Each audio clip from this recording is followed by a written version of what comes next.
Hi friends, welcome to இன்றைய விருந்து. இன்றைக்கி நம்ம வீடியோவில் ராகி பர்ஃபி எப்படி செய்யலான்னு பார்க்கலாம். வீடியோக்குள்ளே போகிறதுக்கு முன்னாடி என்னோடய சேனலை முதல்ல பார்க்குறவங்க சப்ஸ்கிரைப் பண்ணிக்கோங்க. வாங்க வீடியோக்குள்ளே போகலாம்.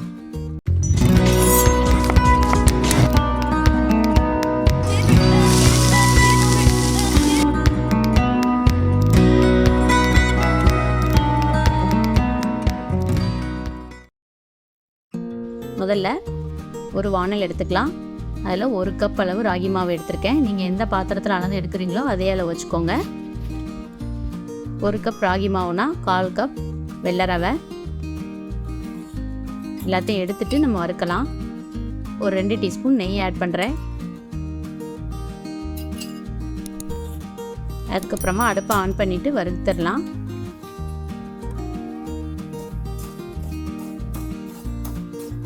நல்லா வாசம் வர்ற வரைக்கும் வறுக்கணும்.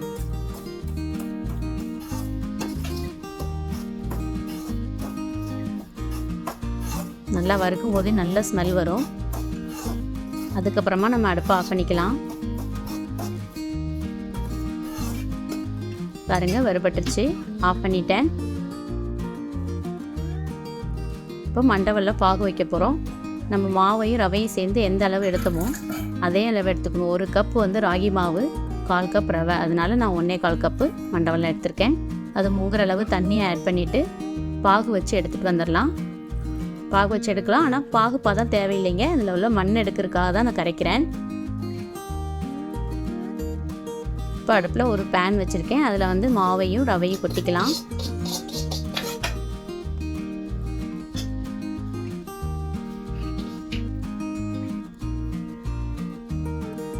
இப்போ பாகு வடிகட்டி எடுத்து வச்சுருக்கனால நான் அப்படியே ஆட் பண்ணிட்டேன். கொஞ்சம் கொஞ்சமாக விட்டு அப்படியே கரைச்சி விடுங்க.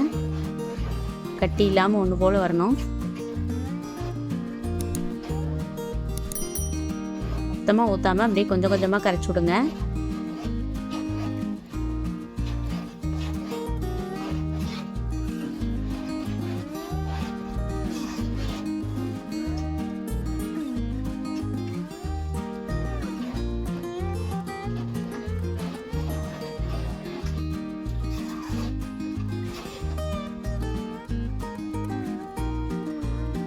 இப்போ அடுப்பை ஆன் பண்ணிக்கலாம்.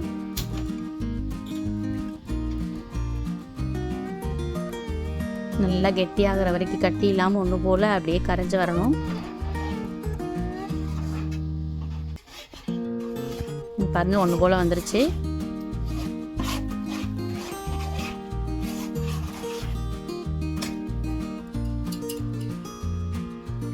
இப்போ நெய்யை ஆட் பண்ணிக்கலாம். 2 டீஸ்பூனாக ஆட் பண்ணுங்கள்.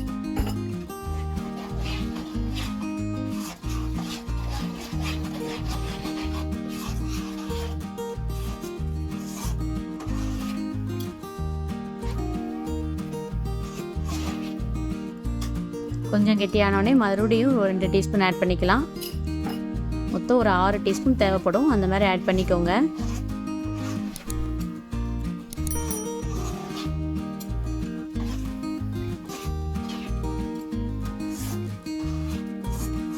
நல்லா ஒன்று போல் ஒட்டாமல் நல்லா கெட்டியாகி வரணுங்க. டிஃப்ரெண்ட்டாக இருக்கும் இந்த பர்ஃபியோட டேஸ்ட்டு. நீங்கள் செஞ்சு பாருங்கள், ட்ரை பண்ணி பாருங்கள். உங்களுக்கு பிடிச்சிருந்ததுன்னா கமெண்ட் பண்ணுங்கள்.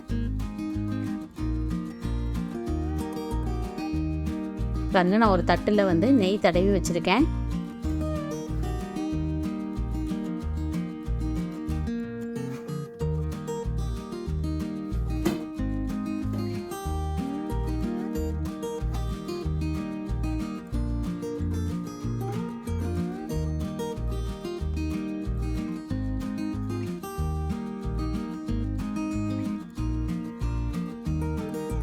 இந்த மாதிரி கெட்டியான ஆறினோடனே இன்னும் கெட்டியாகும்.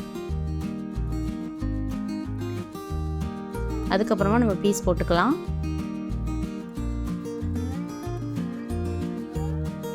இந்த மாதிரி சிறுதானிய பர்ஃபி செஞ்சு வச்சிங்கன்னா குழந்தைங்களுக்கெல்லாம் உடம்புக்கு ரொம்ப நல்லது.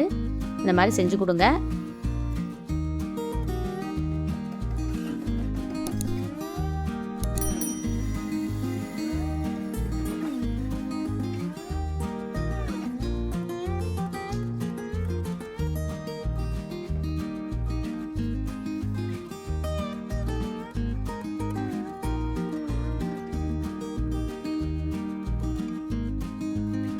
கடைசியாக கொஞ்சம் பாதாம் முந்திரி பிஸ்தாவை வந்து துருவி வச்சுருக்கேன், அதை மேலே தூவி விட்டுக்கலாம். நல்லா ஆறினோடனே பீஸ் பீஸாக கட் பண்ணி எடுத்துக்கலாம்.